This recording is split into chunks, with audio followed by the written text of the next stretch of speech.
Ladies and gentlemen, my name is Lily Pugh, and I am here to speak with you on behalf of the American Public Health Group in regards to a legislative act that is very important to me and I hope to make very important to you as well. The act that I am referring to is Sexual Assault Case Procedures. This is a law that requires each college campus to have a uniform process for disciplinary proceedings relating to any claims of sexual assault. Sexual assault is attempted and completed rape, sexual coercion, unwanted sexual contact, and other unwanted sexual experiences, such as verbal harassment and stalking. Sexual assault is not gender specific, as it can occur to both males and females at any age. Sexual assault can have serious mental complications, including, but not limited to, serious cases of post-traumatic stress disorder, also known as PTSD. Having PTSD can cause the victims to relive the horrible thing that happened to the individual over and over, which can make them secluded or even become violent without being aware of their actions.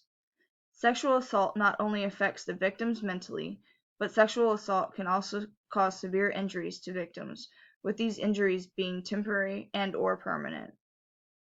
Sexual assault not only affects the victims, but it affects their families, the state, the community, and the public. Research indicates that sexual violence has significant long-term consequences for women's participation in society.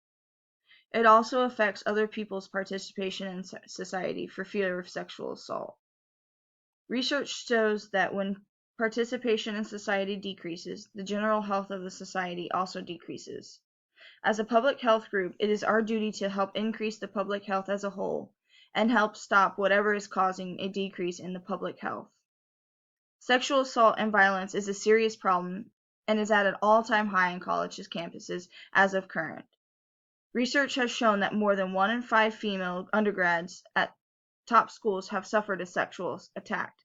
This means that more than 20% of female students were sexually assaulted.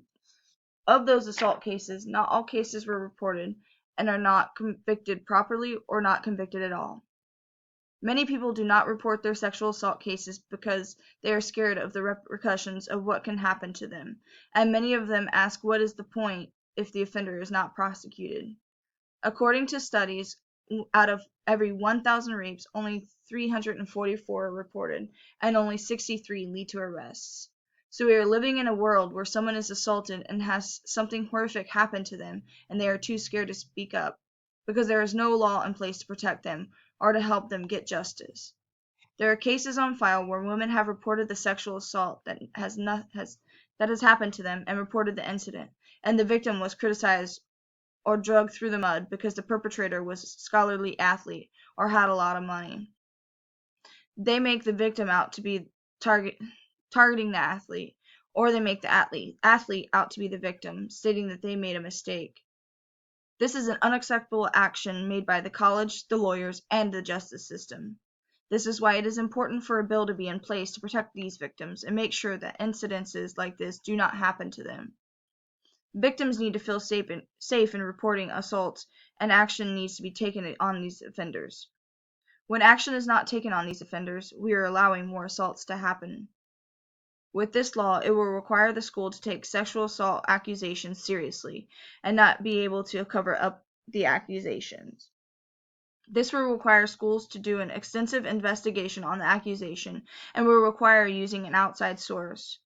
When a school uses an internal source for investigation, this allows room for biased investigations because they may have stakes in the person being accused, like sports or academics. The school will be prohibited from any retaliation to the accuser, and should any retaliation be exhibited, the school will be declined any federal funding and will be fined significantly. This bill will additionally require the student to report data relating to cases of alleged sexual assault, which includes the number of sexual assault complaints that were received by the institution, the number of complaints that were investigated, the number of investigations in which the respondents were found responsible at the disciplinary proceedings of the institution, and the number of investigations in which the respondents were not found responsible, and the number of sanctions imposed on respondents who were found responsible. Should any individual be found guilty, this will require suspension or expulsion for at least 2 years. and must be reported on the individual's permanent record and transcripts. This will prohibit the individual from enrolling at any other school.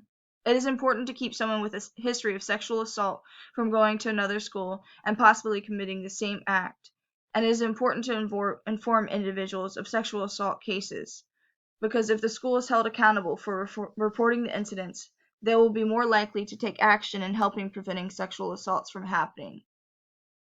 This law will also require an affirmative consent standard in the determination. Affirmative consent means affirmative, conscious, and voluntary agreement to engage in sexual activity. This helps protect those individuals who may have been unconscious or intoxicated and unaware of what may be happening to them at the time. There should be no excuse of alcohol or drugs being involved. Alcohol is present at many college parties, and people who may have had a few too many drinks should not be in fear of being taken advantage of. Many colleges have a negative comment or regard for having to use an outside source due to financial reasons, but this is no financial comparison to what a sexual assault can cost a school. Not only does a sexual assault cost the medical bills for the individual, if the school does not take proper action, this leaves room for a lawsuit.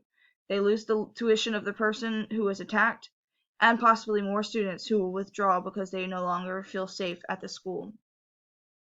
If this law is not passed, this could put more of our college students at risk for sexual assault and could cause more harm in the community and for the individual's future. As I stated before, sexual assault can have a detrimental effect on an individual mentally, and this could cause a withdrawal from school and can prevent them from furthering their career or even beginning their career. As a community, we are trying to better the people's health and future. If you have children, I want you to consider your children with this law. How would you feel if, God forbid, your child was sexually assaulted? Would you want there to be a law in place to protect their rights as a victim? And wouldn't you want justice to be brought on the person who did such a terrible thing to them? Think about yourself. What if you were in college and someone did something so terrible to you and you were too scared to do anything about it because there was no law in place to protect you? In regards to this bill, it should not matter what side of political party you are on. Whether you're left side, right side, or down the middle, what should matter is protecting the people. It is our duty to protect these college kids and the community. I want to thank each and every one of you for your time and consideration, and I hope that you will thoroughly think about this decision and think it through. And know that the correct decision to make is to pass this bill and to help prevent sexual assault. And should sexual assault happen, it is our duty and your duty to make sure that college campuses are doing their job in convicting those who are guilty. Thank you and have a great day.